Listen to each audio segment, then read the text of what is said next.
할렐루야. 오늘 베드로전서 5장 6절부터 9절까지 말씀을 통하여 시험에 들지 않으려면 함이라는 제목으로 하나님의 은혜 받게 되기를 바랍니다.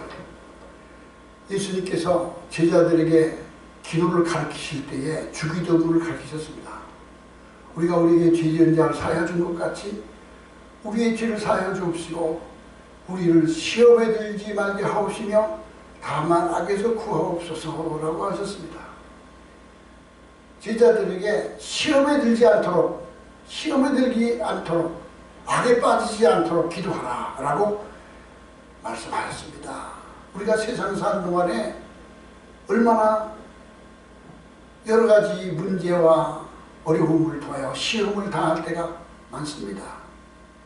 이 말씀을 들은 제자들 가운데 가룟 유다는 주님 말씀 너희가 시험에 들지 않도록 기도하라고 악에 빠지지 않도록 하라고 부탁하셨는데 가룟 유다는 예수님을 배반하고 대제사장의 분들에게 예수님을 넘겨주고 돈을 받았습니다. 가룟 유다는 그 시험에 빠졌던 거예요. 가룟 유다의 목적은 주님의 목적과 달랐습니다. 주님은 십자가에서 몸을 버려 피를 쏟으시고 생명을 내어주셔서 인류를 구원하시기 위하여 이 세상에 오셨는데 가룟 유다는 예수님의 생각과 전혀 딴판인 세상 나라 이스라엘의 독립과 정치적인 그런 부귀 영화를 추구하고 있었습니다. 그래서 예수님을 십자가에 예수님을 죽는데 넘겨주면 주님께서 그 능력을 통하여 로마를 물리치고 이스라엘의 독립을 줄 것이 아니겠냐 하는 정치적인 목적을, 세상적인 목적을 가지고 그는 주님을 따랐던 것입니다. 오늘날 우리 그리스도인들 가운데도 십자가를 지고 세상 길을 대신 짊어지고 악과 죄악과의 싸움에서 승리하는 그런 목적을 바라보는 것이 아니라, 그런 하나님의 뜻을 순종하는 것이 아니라 세상 욕망과 세상의 부귀와 세상의 권력과 세상의 명예를 추구하는 사람들이 시험에 드는 것이에요. 또 다른 제자인 베드로는 죄의 만찬자리에서 오늘 밤에 너희들 가운데 나를 부인하고 다 도망갈 것이다. 베드로는 말합니다. 절대로 그렇지 않습니다. 나는 절대로 주님을 부인하지 않고 배반하지 않겠습니다 라고 말할 때 네가 오늘 밤에 다불기 전에 나를 모른다고 3번 부인하리라 라고 주님이 경고하셨습니다. 그 말대로 베드로는 예수님께서 대장의 하족들에게 잡혀가서 이제 빌라도에게 끌려가고 대장에 끌려가서 재판을 받을 때 예수님을 멀찍이 서서 따르다가 어떤 하네 하나가 이 사람이 예수님의 제자라고 말할 때 나는 그를 모른다. 네가 무슨 말하는지 알지 못한다. 나는 그렇지 아니하다. 3번씩 부인하고 도망쳤습니다. 그러니까 우리는 그 누구라도 시험에 들지 않는다는 보장이 없고 장담할 수가 없는 것이에요. 오늘 성경 본문 베드로전서 5장 9절에 마귀를 대적하라. 마귀를 대적하라.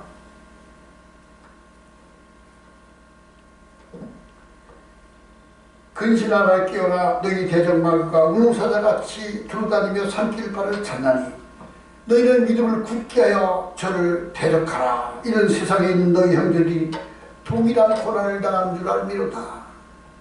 예수님께서 마귀를 대적하라 하신 다음에 세상에 있는 형제들이 동일한 고난을 받고 있다고 말하는 것입니다. 이 세상의 모든 사람들이 다 시험을 당하고 있습니다. 악한 마귀는 우는 사자처럼 그리스도인을 넘어뜨리려고 공격하려고 믿음을 뺏어가려고 타락하게 하려고 우리를 공격하고 있습니다. 그러므로 마귀를 대적하고 근신하고 깨어있어야 됩니다. 우리가 시험에 들지 않으면 어떻게 될까요? 첫째로 시험에 들지 않으려면 하나님 앞에 겸손해야 됩니다. 오늘 6절 말씀 보면 그러므로 하나님의 능하신 손 아래 겸손하라. 때가 되면 너희를 높이시리라. 하나님 앞에 겸손하라는 것이에요. 그래야 너희가 시험에 들지 않는다는 것입니다. 아담과 하와가 선악과를 따먹고 범죄한 이유가 무엇일까요? 하나님의 말씀을 마음에 담고 그 말씀을 기억하는 것이 아니라 뱀이 와서 유혹하는 말을 듣고 그 선악과를 따먹어 눈이 밝아져서 하나님처럼 될 것이라는 그 말에 유혹을 받고 하나님을 망각하고 선악과를 따먹으러 가니까 그들은 타락하고 죄짓게 된 것입니다. 인간은 하나님 떠나서 아무 역할을 할 수 없는 무익한 존재입니다. 하나님 없이 행복해질 수 없습니다. 인간이 하나님처럼 될 수 있다는 것은 마귀의 속임수입니다. 그러므로 하나님 앞에 자신을 낮추고 언제나 겸손해야 시험이 되지 않습니다. 시편 147장 6절에 여호와께서 겸손한 자에게를 붙드시고 악인을 땅에서 엎드러뜨리시리로다. 하나님은 겸손한 자를 붙드시고 악인을 땅에 엎드러지게 하시는도다 했습니다. 하나님 앞에서 자기를 낮추면, 겸손하면 어떤 환경에서도 감사가 나오고 어떤 환경에서도 행복할 수 있습니다. 그래서 예수님께서 너희가 어린아이같이 되지 않으면 결코 하나님 나라에 들어올 수 없다고 했습니다. 어린아이같이 단순하고 순진하고 순박하게 겸손한 마음을 가져야 시험에 들지 않습니다. 시험에 들지 않으면 자신을 낮추어야 합니다. 시편 22장에 다윗은 나는 벌레요 사람이 아니라 사람의 비방거리요 백성의 조롱거리가 되어도다. 나를 보는 자는 다 나를 비웃으며 입술을 삐죽거리며 머리를 흔들며 말하되 그가 여호와께 의탁하나 구원하실 걸 그가 기뻐하시니 건지실 걸 하는도다. 다윗은 수많은 고난을 당하면서 그는 자신을 낮추는데 나는 벌레와 사람이 아니라 자기를 부정했습니다. 예수님께서 십자가를 지고 자기를 부정하심으로 말미암아 하나님이 그를 지극히 높여 모든 이름에 뛰어난 입을 주시고 모든 입으로 주로 신하게 하고 온 세상의 구주가 되게 하셨습니다. 그러므로 하나님 앞에 시험에 들지 않으려면 자신을 낮추고 겸손해야 됩니다. 겸손으로 너의 허리를 동이라고 했습니다. 어거스틴은 교만으로 천사는 마귀로 전락되고 천사가 교만함으로 마귀로 전락되고 겸손으로 사람은 천사로 승격한다 라고 했습니다. 마귀가 교만해지면 천사가 교만해지면 마귀가 되고 사람이 겸손해지면 천사처럼 된다는 거예요. 로스키는 위대한 이의 첫 번째 시험은 겸손의 시험이라고 했습니다. 자존심을 잃고 자기를 부인하면 겸손해지면 어떤 시험도 어떤 사탄도 우리를 넘어뜨릴 수가 없습니다. 두 번째로 염려를 주께 맡겨버리라고 해서 7절 말씀 너희 염려를 다 주께 맡겨버리라 이는 그가 너희를 돌보시리라. 여기서 돌보신다는 말씀은 관심을 가지고 책임지신다는 거예요. 우리에게 염려와 근심이 다가올 때 마음에 불안이 다가올 때 그 염려, 근심과 불안을 통하여 마귀는 우리를 시험하고 우리를 넘어뜨리고 타락하게 합니다. 하나님을 의시하고 하나님을 떠나게 합니다. 그리고 우리는 항상 하나님의 말씀 위에 서야 됩니다. 하나님이 우리를 책임져 주신다. 너희를 돌보아 주신다고 했습니다. 이사야서 46장 3절에 보면 배에서 나무로부터 내게 안겼고 태에서 나무로부터 내게 안기운 너희여 너희가 노년에 이르기까지 내가 그리하겠고 백발이 되기까지 내가 너희를 품을 것이다. 내가 지었은즉 안을 것이요 품을 것이요 구하여 내리라. 너희는 배에서 태어남으로부터 내게 안겼고 태에서 나무로부터 내게 품기운 자라. 너희가 노년에 이르기까지 내가 백발이 되기까지 너희를 품을 것이다. 내가 너희를 지었은즉 안을 것이요 품을 것이요 구하여 내리라. 그렇습니다. 하나님께 맡겨버리는 믿음, 주를 전통으로 의지하는 믿음이 시험에 들지 않고 시험을 이길 수가 있습니다. 마태복음 6장 30절에 올리다가 아구에 던지는 들풀도 하나님께서 여기 피도는 하물며 너희일까 보냐. 믿음이 적은 자들아 그러므로 염려하여 이르기를 무엇을 마실까 무엇을 먹을까 무엇을 입을까 하지 말라. 이는 다 이방인들이 구하는 것이라. 너희 하늘 아버지께서 이 모든 것이 너에게 있어야 할 줄을 아시느니라 라고 말씀했습니다. 믿음이 없이 하나님을 신뢰하지 못하고 염려하고 불안하고 마음이 안절부절 못하면 시험에 드는 것입니다. 하나님께 맡겨버려야 됩니다. 욥기 3장 25절에 내가 두려워하는 것이 내게 임하고 내가 무서워하는 것이 내 몸에 미쳤구나. 욥도 마음속에 불안한 마음, 두려워하는 마음, 염려한 마음이 있었을 때 그것이 자기에게 시험이 되어 왔습니다. 내가 두려워하는 그것이 내게 임하고 내가 무서워하는 그것이 내 몸에 미쳤다고 말하고 있습니다. 그러므로 하나님의 도우심을 구하십시오. 하나님의 능력을 구하십시오. 어떤 두려움과 염려 앞에도 절망하지 않고 두려워하지 않는 것, 이 담대한 믿음이 하나님의 은총입니다.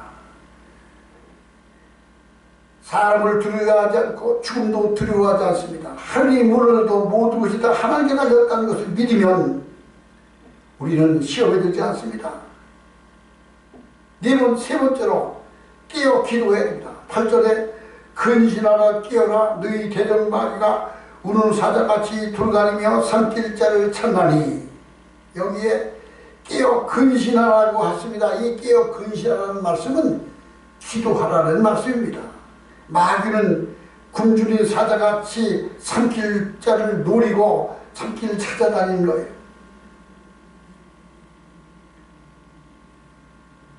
마음에 담대함이 없는 사람은 기도하지 않는 사람을 찾아다니는 거예요. 하는 파는 사람을 찾습니다. 그러므로 시험에 들지 않고 깨어서 기도하라. 예수님께서 제자들에게 말씀하셨습니다. 시험에 들지 않도록 깨어 기도하라. 예수님께서 잡히기 전날 제자들이 불안했습니다. 내가 이제 올밤이 지나면 대장에 잡혀가서 십자가에 못 박혀 죽음을 당할 것이며 죽은 후에 사흘 만에 살아나리라는 말씀을 했어도 제자들이 그 말을 이해하지 못하고 받아들이지도 못했습니다. 그때 예수님께서는 게세마네 동산에 가서 기도하시면서 너가 시험에 들지 않도록 깨어 기도하라고 말씀했습니다. 베드로는 나는 절대로 부인하지 않겠다고 장담했던 이유가 기도하지 않았기 때문이며 하나님을 의지하지 않고 자기 자신을 의지했기 때문에 시험에 드는 것입니다. 네 번째로 마귀를 대적하라 라고 했습니다. 너희는 믿음을 굳건하게 하여 그를 대적하라. 이는 세상에 있는 너희 형제들이 동일한 고난을 당한 줄 압니다. 마귀는 대적하고 물리쳐야 됩니다. 마귀는 타협하고 달리는 존재가 아닙니다. 동물 전문가들이 말하기를 사자나 야생 포식자들은 등을 보이고 도망가는 대상을 먹잇감으로 삼는다는 거예요. 사람도 사자나 호랑이 앞에서 등을 보이면 달려들어 먹잇감으로 삼는다는 거예요. 그러므로 우리는 악한 마귀 세력을 마귀를 대적하라고 했습니다. 마귀를 대적해야 시험에 이깁니다. 시험에 들지 않습니다. 그리하면 너희를 피하게 하고 했습니다. 마귀와 타협해서는 되지 않습니다.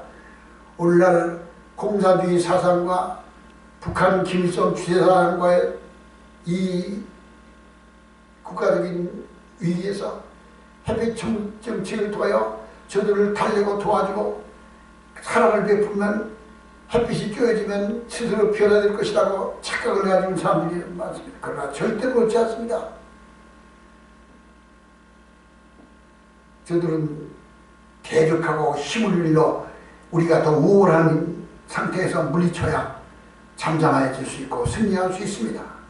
역시 마귀도 마찬가지입니다. 귀신은 달래서 되는 존재야. 타협하고 달래서 되는 것이 아닙니다. 귀신을 물리쳐야 됩니다. 무당의 소품, 마귀의 소품은 불질러버리고 깨뜨려버리고 박살을 내버려야 됩니다. 마귀는 우리를 죽이려고 활동하는 영원한 원수이기 때문에 마귀 앞에 나약해지면 안 됩니다. 우리가 알지 못하는 사이에 우리 배후에서 마귀가 우리를 시험하고 있습니다. 우리는 예수 이름으로 물리쳐야 합니다. 마귀를 대적해야 됩니다. 다니엘은 금식으로 기도했습니다. 금식으로 기도할 때 그 나라의 배후의 역사는 악한 영들이 무너지고 새로운 시대가 열렸습니다. 우리 각 개인들도 이 대한민국도 영적인 배후를 물리쳐야 됩니다. 대적하고 물리치고 기도할 때 악한 마귀를 물리칠 수 있고 시험에 들지 않습니다. 예수님은 십자가로 마귀를 이기셨습니다. 마귀는 복음의 핵심을 알고 참다운 믿음을 가진 자 앞에 도망칩니다. 그러므로 우리는 시험에 들지 않으면 첫째로 하나님의 경소해야 되고, 두 번째로 모든 근심을 염려를 다 하나님께 맡겨버려야 되고, 세 번째로 늘 깨어 근신하러 깨어라 기도해야 됩니다. 네 번째로 믿음을 굳게 하여 마귀를 대적하여 시험에 들지 않는 믿음이 여러분의 믿음이 되길 바랍니다.